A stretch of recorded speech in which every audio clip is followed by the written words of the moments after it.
महाराष्ट्र के औरंगाबाद जिले के गोरेगांव के छोटे से घर में कृति थोरे अपनी मां, पिता और भाई के साथ रहती थीं। पिता संजय एक किसान थे और भाई संकेत भी पिता की खेती में मदद करता था। संकेत हाई स्कूल में पढ़ता था और 17 साल का था। वही कृति उससे उम्र में 2 साल बड़ी थी और कॉलेज में पढ़ती थी। उनका परिवार सभी तरह से संपन्न था। सभी आपस में काफी प्यार से रहते थे। दूसरी तरफ गोरेगांव से 4 किलोमीटर की दूरी पर लाट गांव में भी एक परिवार रहता था, जो कि कृति के ही परिवार के जैसे किसान थे, पर उनके जितने संपन्न नहीं थे। उस परिवार में एक 23 साल का लड़का कैलाश प्रजापति भी था, जो कि उसी कॉलेज में जाता था जिसमें कृति थोरे जाती थी। कृति और कैलाश की मुलाकात कॉलेज में हुई और यह मुलाकात थोड़े ही दिनों में प्यार में बदल गई। कृति और अविनाश के प्यार के चर्चे कॉलेज में होने लगे थे, पर फिर एक दिन जून 2021 को कृति के गायब होने की खबर आई। कृति के पिता संजय और कृति का पूरा परिवार कृति के इस अचानक गुम हो जाने से काफी परेशान थे। संजय थोरे अपनी बेटी के लापता होने की एफआईआर रिपोर्ट कराने के लिए पुलिस स्टेशन जाते हैं। संजय थोरे के परिवार वालों को काफी चिंता हो रही थी कि उनकी बेटी को किसने अगवा कर लिया है और वह इस वक्त कहां है। कृति के मिलने का कोई भी सुराग पुलिस को नहीं मिल पा रहा था। कृति के मिलने के सुराग का इंतजार करते करते 7 दिन बीत चुके थे। अभी भी कृति के पिता संजय थोरे अपनी बेटी की गुमशुदगी को लेकर काफी परेशान थे। सभी यह मानने लगे थे कि कृति का किसी ने खून कर दिया या फिर किसी ने उसे अगवा कर लिया था। तभी उन्हें खबर मिलती है कि कृति मिल गई है और अभी पुलिस स्टेशन में है। संजय थोरे और उसका परिवार कृति से मिलने पुलिस स्टेशन जाते हैं, पर जब वह वहां पहुंचते हैं तब मामला कुछ और ही निकल कर आता है। कृति कहीं गुम या किडनैप नहीं हुई थी, बल्कि वह खुद घर से भागी थी। वह घर से कैलाश प्रजापति के साथ भागी थी और उससे शादी भी कर ली थी। जिस कृति के गुमशुदगी को लेकर पिता संजय थोरे इतना परेशान हो रहे थे, असल में उसने खुद घर से भागकर शादी कर ली। इस बात से संजय थोरे काफी आहत होते हैं। उनका सर शर्म से झुक चुका था। इस खबर के बाद संजय थोरे के भी गायब होने की खबर आई। एक बार फिर कृति के परिवार वालों पर चिंता के बादल छाने लगे थे। अब कृति के बाद पुलिस ने संजय थोरे की तलाश शुरू कर दी, पर संजय थोरे का भी कुछ भी पता नहीं चला। कुछ दिनों के बाद संजय थोरे की खबर आई। वह घर पर लौट आए थे। पता चला कि वह बेटी के घर से भागकर शादी करने से शर्मिंदा होने के कारण घर से भाग गए थे। लोगों और समाज के ताने सुनना नहीं चाहते थे, इसीलिए उनसे बचने के लिए उन्होंने घर से चले जाना ही सही समझा। और जब उनको लगा कि यह मामला ठंडा हो चुका है, तो वह लौट आए। संजय थोरे के परिवार को कृति की ही घटना के बाद समाज के कई ताने और अपमान सुनने को मिल रहे थे। वहीं दूसरी तरफ कृति और कैलाश अपनी जिंदगी की नई शुरुआत के सपने देख रहे थे। कृति के परिवार की ही तरह कैलाश के परिवार भी उनके भागकर शादी करने से काफी नाराज थे। पर कुछ दिन बाद कैलाश को अपने घर वालों का फोन आता है। फोन पर कैलाश के घर वाले उसे कहते हैं कि उन्होंने कैलाश और कृति को माफ कर दिया है और वह कृति और कैलाश को घर बुलाना चाहते हैं। कैलाश यह खुशखबरी कृति को देता है। दोनों काफी खुश हो जाते हैं। कैलाश का परिवार कृति को अपना लेता है। कृति और कैलाश की जिंदगी वापस से पटरी पर आ चुकी थी। कृति और कैलाश को उनके समाज ने फिर से अपना लिया था और वह खुशी खुशी सबके साथ रह सकते थे। कृति और कैलाश काफी खुश थे और उनकी जिंदगी की खुशियां और भी बढ़ जाती हैं जब कृति के प्रेग्नेंट होने की खबर आती है। कृति मां बनने वाली थी।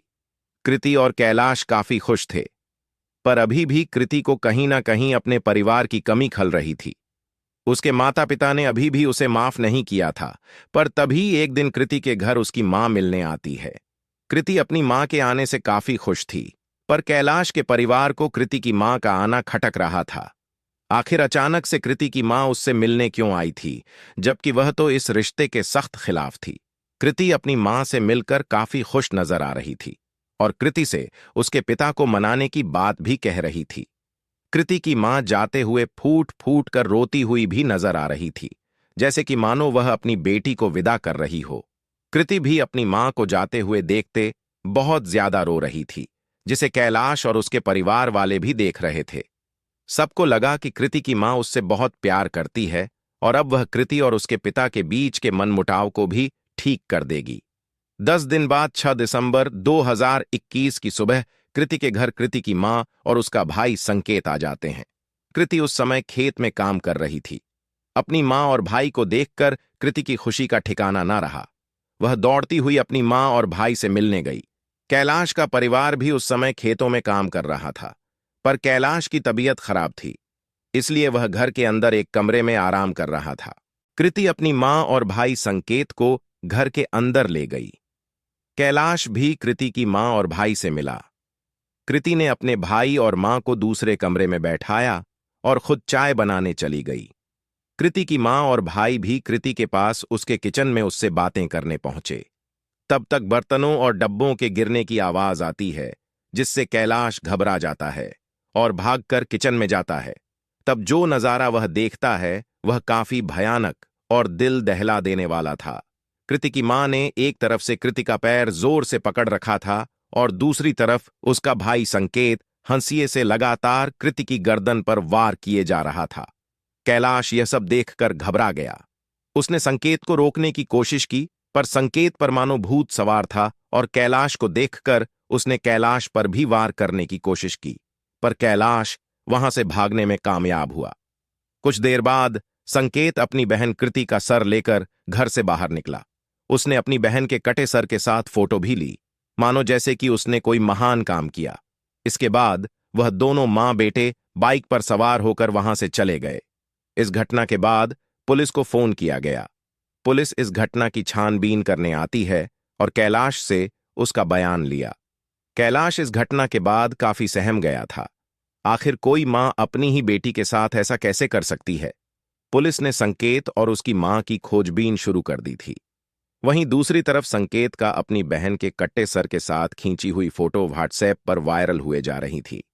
आरोपी संकेत और उसकी मां दोनों ही अब पुलिस के गिरफ्त में थे। केस साफ था, दोषी पकड़े जा चुके थे। ये मामला था ऑनर किलिंग का। ऑनर किलिंग यानी अपनी प्रतिष्ठा और गर्व के लिए किसी का खून कर देना। कृति के घर से भाग जाने के बाद प्रति के परिवार वालों को काफी ताने सुनने को मिल रहे थे। कृति के पिता संजय थौरे को काफी शर्मिंदगी का सामना करना पड़ रहा था। कृति के परिवार वालों के अंदर कृति के लिए नफरत इसके बाद से बढ़ती ही गई थी और इसी नफरत ने क्राइम का रूप ले लिया। कृति और कैलाश एक ही कास्ट से बिलोंग करते थे, यानी यह कोई इंटरकास्ट मैरिज नहीं थी, पर फिर भी कृति के माता पिता को यह शादी मंजूर नहीं थी। कृति यह बात अच्छे से जानती थी कि उसके माता पिता कभी भी उसकी शादी की बात पर राजी नहीं होंगे, इसलिए उसने बिना बताए घर से भागकर शादी करना ही सही समझा। कुछ महीनों बाद जब कृति ने अपनी मां को अपने घर पर देखा तो उसे लगा कि अब सब कुछ सही हो चुका है। उसके परिवार वालों ने उसे माफ कर दिया है, पर उसका यह समझना गलत था।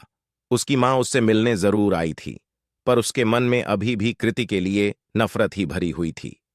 उसकी मां का जाते हुए फूट फूट कर रोना और पिता से सुलह करवाने की सारी बात मात्र बस एक दिखावा थी।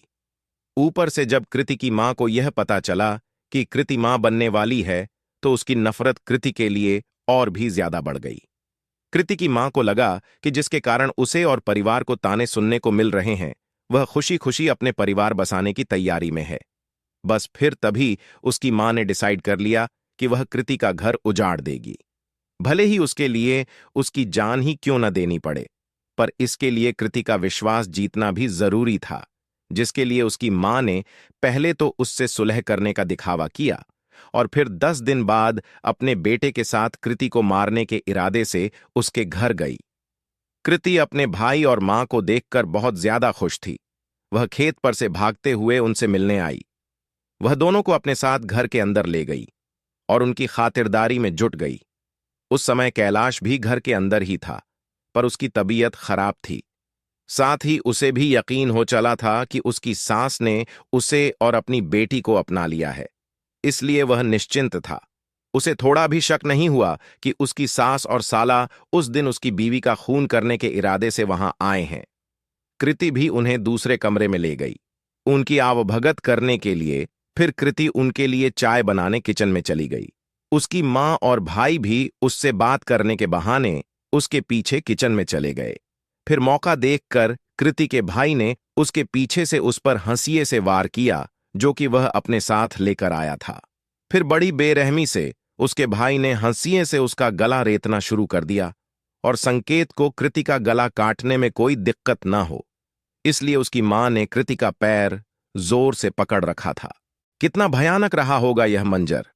कृति के पति कैलाश को जब शोरगुल की आवाज सुनाई दी तो उसने किचन में जाकर देखा एल, और इस भयानक मंजर को देखकर वह डर गया।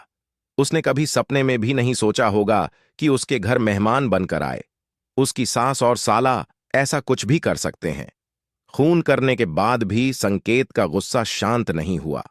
17 साल के संकेत ने न सिर्फ अपनी बहन का गला रेता, बल्कि उसके कटे सिर के साथ सेल्फी भी खींची, जैसे मानो उसने कोई बहादुरी का काम किया है।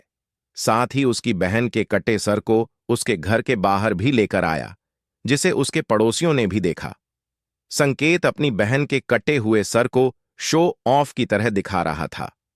यह ठीक मराठी फिल्म सैराट जैसी ही स्टोरी लगती है, जिसमें लड़की के पिता और भाई उससे मिलने और सुलह करने के बहाने आते हैं, पर उसे और उसके बच्चे की ही हत्या कर देते हैं। कैलाश, जो कि अपनी पत्नी के साथ नए जीवन के सपने देख रहा था, वह सदमे में था। आखिर कोई माँ और भाई इतने बेरहम कैसे हो सकते हैं कि खुद अपने ही हाथों से इतनी बेरहमी से अपनी ही बहन का कत्ल कर दें। संकेत मात्र 17 साल का था। वह अभी भी एक कच्ची उम्र के पड़ाव पर था, नाबालिग था, इसलिए भले ही वह इस क्राइम का प्राइम सस्पेक्ट था, फिर भी इस जुर्म के लिए उसके पिता और खास करके उसकी मां को दोषी माना जा रहा था, जिसने यह सारा षड्यंत्र रचा और संकेत को अपनी ही बहन के खिलाफ भड़काकर उससे ऐसा घिनौना काम करवाया, यह जानते हुए भी कि कृति उस समय 2 मंथ प्रेग्नेंट थी। उन्होंने एक बार भी यह नहीं सोचा कि वह एक नहीं बल्कि 2 जिंदगियों की जान ले रही है। पुलिस अभी भी इस छानबीन में लगी हुई है कि क्या संकेत के पिता भी इस जुर्म में उनके साथ थे, या फिर यह काम सिर्फ मां बेटे के ही अकेले की साजिश थी, क्योंकि कृति के भागकर शादी करने के बाद संजय थोरे भी उतने ही नाराज थे और समाज के अपमान से बचने के लिए वह 2 दिनों तक गायब थे। अभी भी इस केस की सुनवाई और फैसला आना बाकी है। कृति के पिता की इस केस में इन्वॉल्वमेंट को लेकर अभी तक पुलिस के हाथ कुछ नहीं लगा। तो दोस्तों, इस घटना के बारे में आपकी क्या राय है, और आप ऐसे ही सच्ची घटनाओं की जानकारी चाहते हैं तो हमारे ज्ञानी इंसान YouTube चैनल को सब्सक्राइब कीजिए। तो दोस्तों, मिलते हैं नई सच्ची घटनाओं के साथ। धन्यवाद।